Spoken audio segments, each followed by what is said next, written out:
The cool, damp stone of the winepress offered a small, temporary sanctuary from the oppressive midday heat and from something far more chilling, the ever-present threat of Midianite eyes.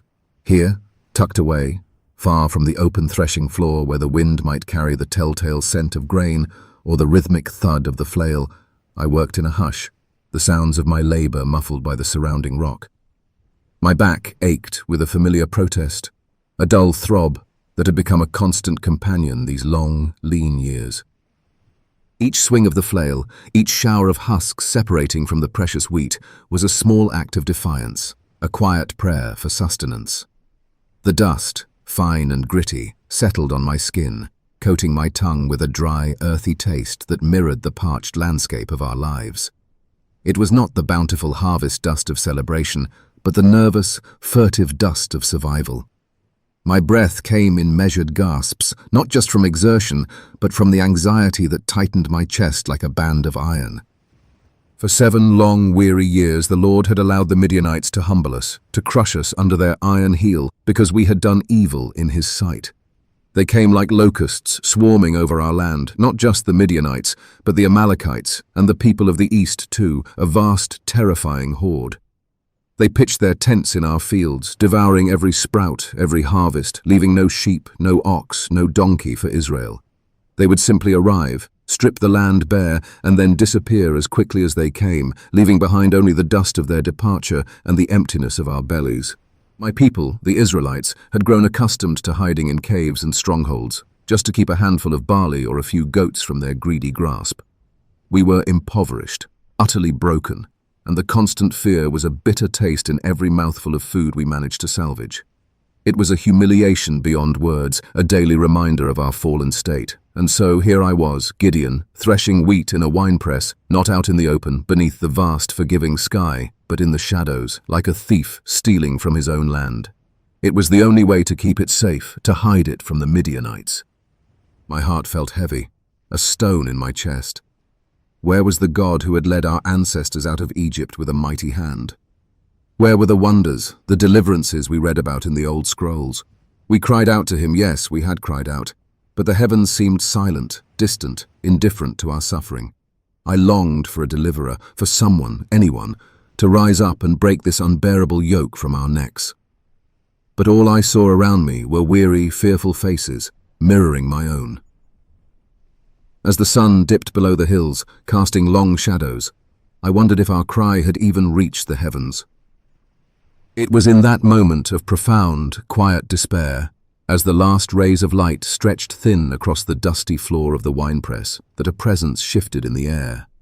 Not a sound, not a rustle of cloth, but a sudden weight, a stillness that was deeper than the fading day. My hands, which had been methodically, almost mechanically, beating the grain, froze mid-air. My breath caught in my throat, a dry gasp, heavy with the scent of fermenting grapes and fear. There, standing quietly by the massive olive tree that shaded our winepress, was a figure. He hadn't approached. He simply was. His form was substantial, yet luminous, as if woven from the twilight and the last vestiges of the sun. He wore no armor or priestly robes, just simple attire that seemed to absorb the light. His eyes were ancient, knowing, and utterly calm, fixed upon me with an intensity that pierced through my weariness. I had never seen a man like him, nor felt such immediate, quiet awe. And then, his voice, a sound like deep, still waters, yet clear as a bell, broke the heavy silence. "The Lord is with you, mighty warrior." Judges 6:12. Mighty warrior. The words hung in the air, clanging against the utter absurdity of my situation. Me? A man hiding in a winepress, furtively threshing wheat, praying the wind wouldn't carry the scent of my harvest to Midianite nostrils? My initial shock gave way to bitter incredulity. My hands clenched at my sides. A wry, humorless laugh almost escaped me, but it died in my throat, choked by years of oppression. I lowered my eyes for a moment, gathering my courage, then met his gaze again. "If the Lord is with us," I began, my voice raspy, "why then has all this happened to us? And where are all His wonders that our fathers told us about, saying, Did not the Lord bring us up from Egypt? But now the Lord has forsaken us and given us into the hand of Midian. Judges 6:13. The questions poured out, a torrent of doubt and pain that had been dammed up for too long. My shoulders slumped slightly, the weight of generations of suffering pressing down on me. I watched his face for a flicker of anger, a hint of impatience, but there was none. His expression remained utterly serene, his gaze unwavering, as if he saw beyond my words, beyond my present state, to something else entirely. It was unnerving, this calm. He simply looked at me, a profound quiet stretching between us, before he spoke again, his voice resonating with an authority that seemed to echo not just in the small space of the winepress, but within the very core of my being. "Go in the strength you have," he said, and the simplicity of it, the sheer audacity of it, took my breath away. His words, "Go in the strength you have," echoed in the quiet winepress, a challenge I was utterly unprepared to meet. His words, "Go in the strength you have," echoed in the quiet winepress, a challenge I was utterly unprepared to meet. I felt a fresh wave of something akin to exasperation mixed with a deep, bone-weary sense of inadequacy. My mind raced, trying to grasp the enormity of what he was proposing. Me? Save Israel? My shoulders slumped further. "Please, Lord," I managed, my voice sounding reedy and small even to my own ears. I gestured vaguely, encompassing not just myself but the dusty corners of the winepress, the very air heavy with the scent of fear that clung to our village. "How can I possibly save Israel? Behold, my clan, the Abiezrites, is the weakest in Manasseh, and I am the least in my father's house." But the Lord, with that same unwavering presence, simply spoke again, not of my weakness, but of his strength. He instructed me, in the quiet darkness that followed our exchange, to do something utterly unthinkable. "That same night," he said, his voice a gentle command that somehow resonated deep within my bones, "take your father's second bull, the one 7 years old, and tear down your father's altar to Baal and cut down the Asherah pole beside it." My breath caught in my throat. My father's altar? The very heart of our village's misguided devotion? Then, he added, "Build a proper altar to the Lord your God on top of this stronghold, with stones arranged in an orderly way. Take the bull and offer it as a burnt offering with the wood from the Asherah pole you cut down." The audacity of it, defying the customs of our people, and my own father. Fear wrapped around me, but beneath it, a spark of resolve began to flicker. I knew I could not do this alone, not in the light of day, so, under the cloak of deepest night, I gathered 10 of my servants, men whose loyalty I trusted, though I barely dared to look them in the eye, so great was the secret we were about to share. The air was cool against my skin, carrying the scent of dry earth and distant olive trees. Each shadow seemed to lengthen, to twist into watchful figures as we made our way through the silent village, our footsteps hushed, almost reverent. We worked with desperate, quiet energy. The stone tools felt heavy as I chipped away at the old altar, a structure that had stood for generations. Each strike of the chisel sent a thud through the sleeping village, a sound I prayed would go unnoticed. The Asherah pole came down with a splintering groan, its wood destined for the sacred fire. Building the new altar was a deliberate act of worship. Each stone I laid was a quiet defiance against my fear. The 7-year-old bull stood patiently in the chilling night, and the smoke from the newly kindled fire rose straight and true into the blackness, a message to the heavens. At dawn, the sun cast its light upon a transformed landscape. The villagers discovered the desecration of Baal's altar and the simple new altar to the Lord. A low growl rose from the crowd. They quickly discerned who was responsible. "Bring out Gideon!" they roared. "He must die!" My heart hammered, but my father, Joash, stepped forward. He stood before the enraged mob. "Are you going to plead Baal's case? Anyone who pleads his case will be put to death by morning. If Baal really is a god, he can defend himself when someone tears down his altar." His bold words silenced them. They dispersed, cowed by his logic. From that day, they called me Jerubbaal. Let Baal contend with him. Though the townspeople grumbled, the altar stood, a quiet testament to a new allegiance. and a growing sense of purpose stirred within me. That quiet stirring soon blossomed into something far greater. It was as if a great, unseen hand settled upon me, not crushing, but empowering. A warmth, a vibrant energy spread from my heart through my veins. It was the Spirit of the Lord, mighty and undeniable, taking hold of me.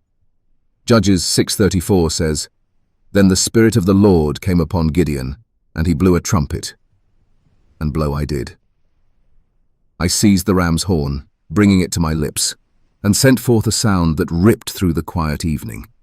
It was a bold, clarion call that echoed across the valley of Abiezer, reaching into the hills of Manasseh, then onward to Asher, Zebulun,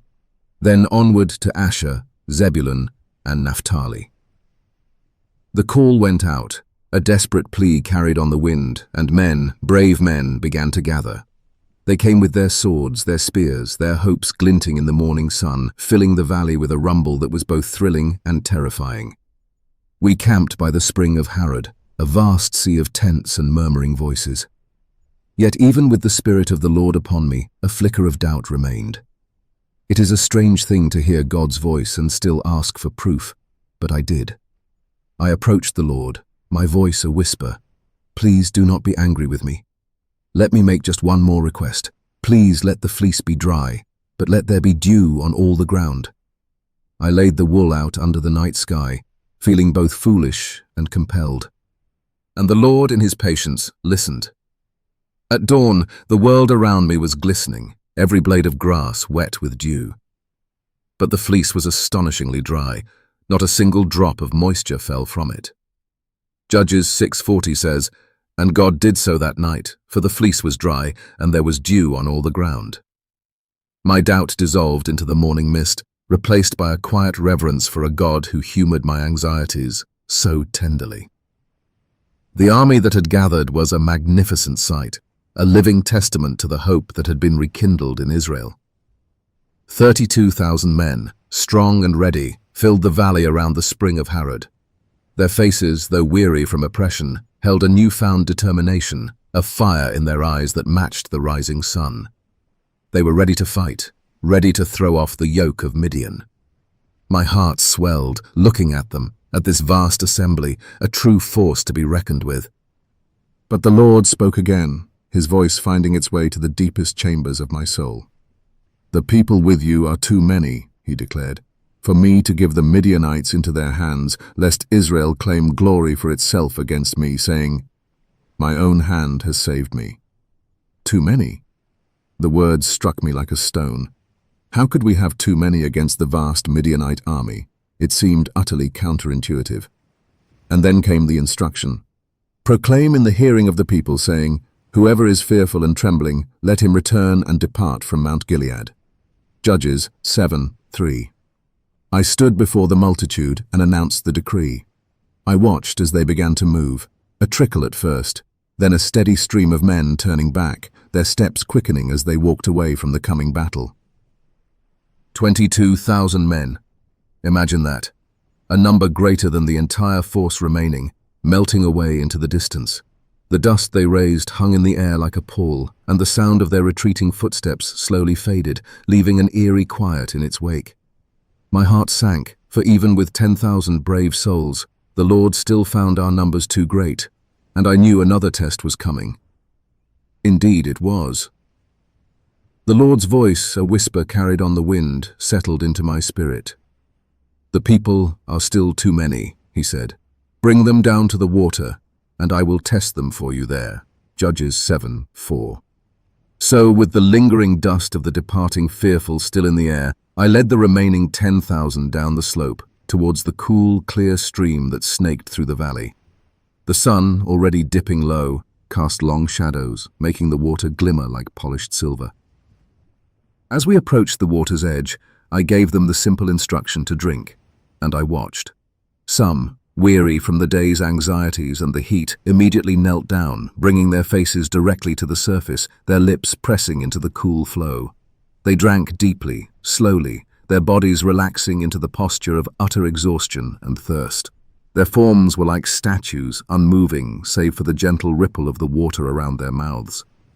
But then I saw others, A smaller group did not kneel. Instead, they cupped their hands, bringing water to their mouths and lapping it up, their eyes still scanning the horizon. Poised and ready to spring up at a moment's notice, their alertness was stark. Who would have thought the way a man drank water could determine the fate of a nation? Then came the Lord's decree, separating them further. Everyone who laps the water with his tongue as a dog laps, you shall set apart by himself. Likewise, everyone who kneels to drink shall be set apart. Judges 7:5. I followed his instruction, my heart pounding a slow, heavy rhythm against my ribs. I counted them, my voice catching slightly in my throat. 300 men. Only 300 had lapped the water, quick and alert, while 9,700 had knelt to drink, their guard down. With the 300 men who lapped, the Lord declared, I will save you and give the Midianites into your hand. Judges 7:7. My mind reeled. 300 against a multitude like the sand on the seashore seemed absurd.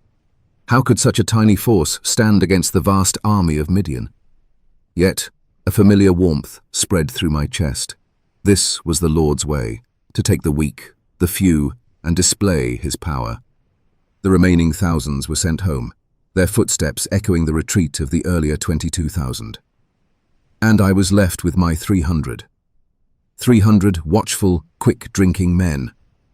The silence that settled over us was profound, pregnant with the impossible task ahead. I looked at their faces, young and old, farmers and craftsmen, men who had stayed when others fled, men who had lapped water with the alertness of a desert fox. They looked back at me, their eyes reflecting the twilight, and perhaps a touch of their leader's lingering apprehension. Sensing my continued doubt, a gentle but firm instruction came from the Lord. Arise, go down against the camp, for I have given it into your hand.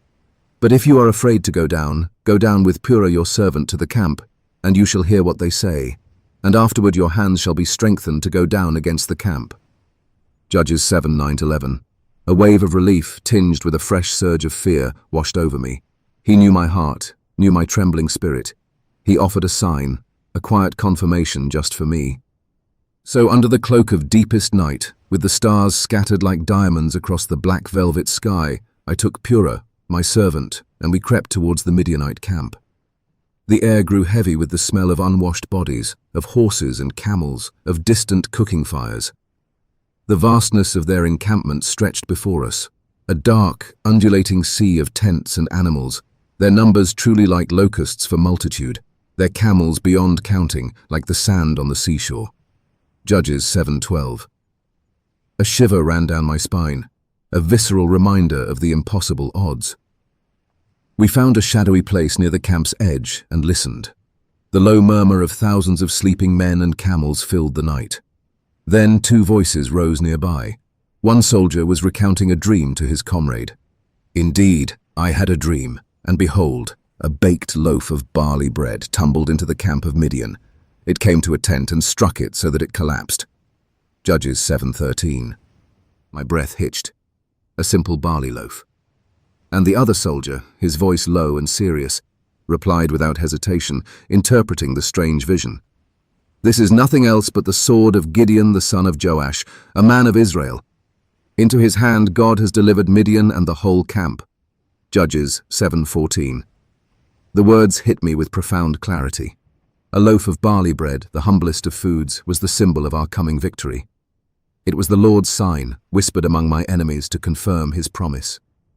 I fell to my knees in the darkness, bowing in worship, my heart overflowing with gratitude. The fear and the doubt dissolved. Returning to my 300, my heart was no longer filled with doubt, but with a quiet, certain resolve, ready for the impossible task ahead. I gathered them close, the 300, a number so absurdly small it still made a chuckle catch in my throat. Yet I had seen the Lord's sign, heard the whisper of barley bread and an overturned tent, and my spirit was now fortified with an unwavering certainty. The Midianite camp, stretching vast and silent before us in the distance, seemed to shrink in my mind, no longer an insurmountable force. The strategy, when I laid it before them, was so simple it bordered on the foolish, so utterly contrary to all military sense, which is precisely why it had to be from the Lord. Men, I began, my voice a low, steady rumble, carrying the weight of the divine assurance I now felt. The Lord has delivered the Midianites and all the camp into your hands.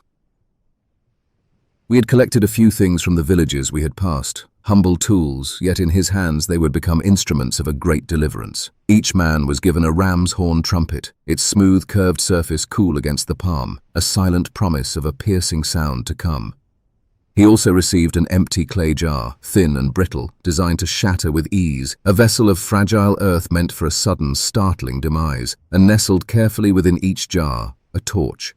A simple stick, wrapped with oil-soaked rags, ready to burst into a furious, unexpected flame.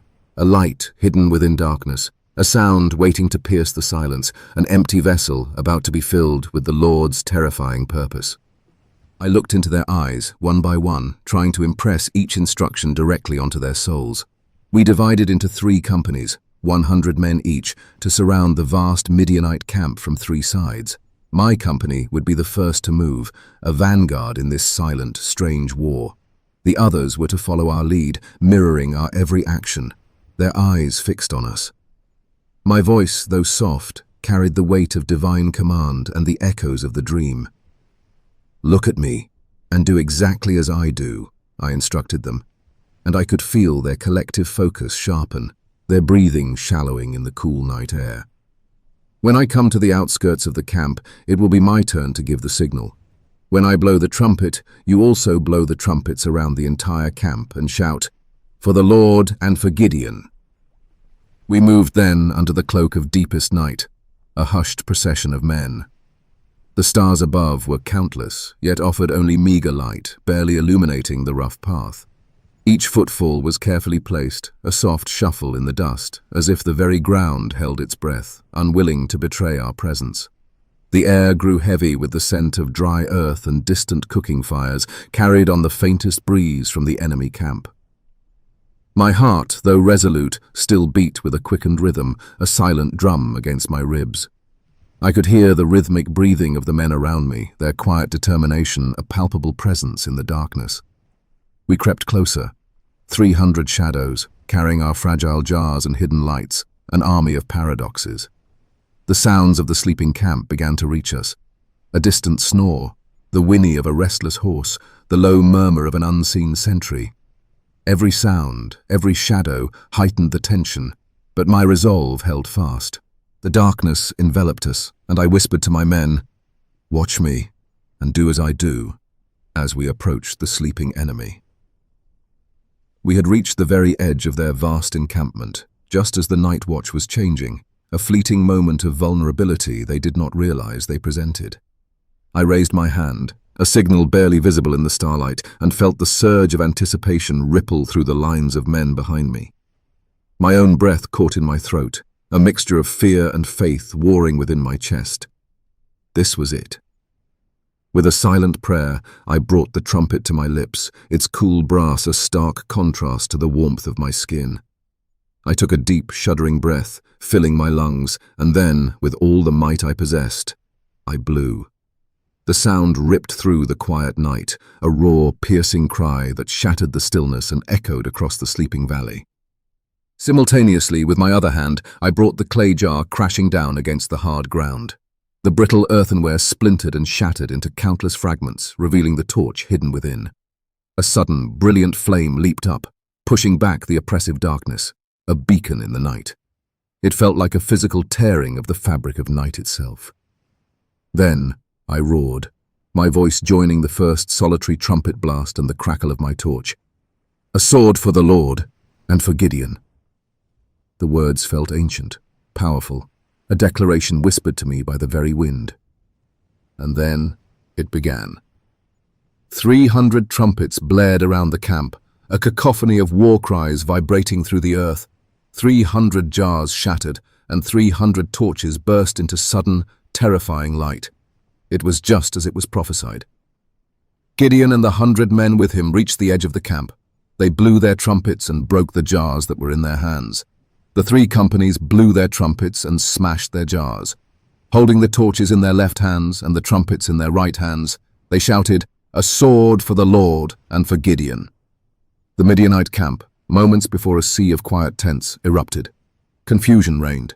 Men stumbled out of their sleep, blinded by the sudden, overwhelming light, deafened by the relentless trumpets. They were disoriented, startled, believing themselves surrounded by an army far vaster than my humble 300. Fear, a cold, sharp blade, pierced their ranks. Each man took his position around the camp, and all the Midianites ran, crying out as they fled. Then the Lord turned their own swords against them. Men, half asleep, lashed out in panic, striking down their comrades in the dark. When the 300 trumpets sounded, the Lord caused the men throughout the camp to turn on each other with their swords. The entire massive host became a whirlwind of self-destruction. The screams that rose from their camp were not of battle with us, but of terror and fratricide. They fled, crashing into each other, stumbling in their haste, trying to escape a foe they could not see, a terror they inflicted upon themselves. As the last trumpet blast faded, and the Midianites fled in disarray, I knew, beyond all doubt, that this victory belonged entirely to the Lord. A hush settled over the valley, a vast quiet after the storm of terror. The air began to clear, carrying only the night wind through the olive trees. My own breath, held tight for so long, slowly released in a long, shaky exhale. The splintered fragments of the clay jars lay scattered around us, little testaments to a victory born not of steel, but of sound, light, and the unexpected hand of God. We still had much to do, of course. The Midianites were in flight. Messengers were dispatched through the night, calling Naphtali, Asher, and Manasseh to rise and cut off the fleeing hordes at the fords of Beth-barah. And the men of Israel were called out from Naphtali, Asher, and all Manasseh, and they pursued the Midianites. There would be more work to secure this peace, but the terror was broken. I stood there, the cool night air on my skin and the weight of the trumpet in my hand, looking at the empty valley. It was a sight that defied all human wisdom. I, Gideon, the timid farmer who once hid in a winepress, was now an unlikely general. I remembered the dust on my tongue as I questioned the angel. If the Lord is with us, why then has all this happened to us? I remembered my fear as I tore down the altar of Baal by night, the sweat cold on my brow as I waited for the villagers' fury, and the fleeces, wet then dry, my desperate need for reassurance. Each step of this journey was marked not by my strength, but by my profound lack of it.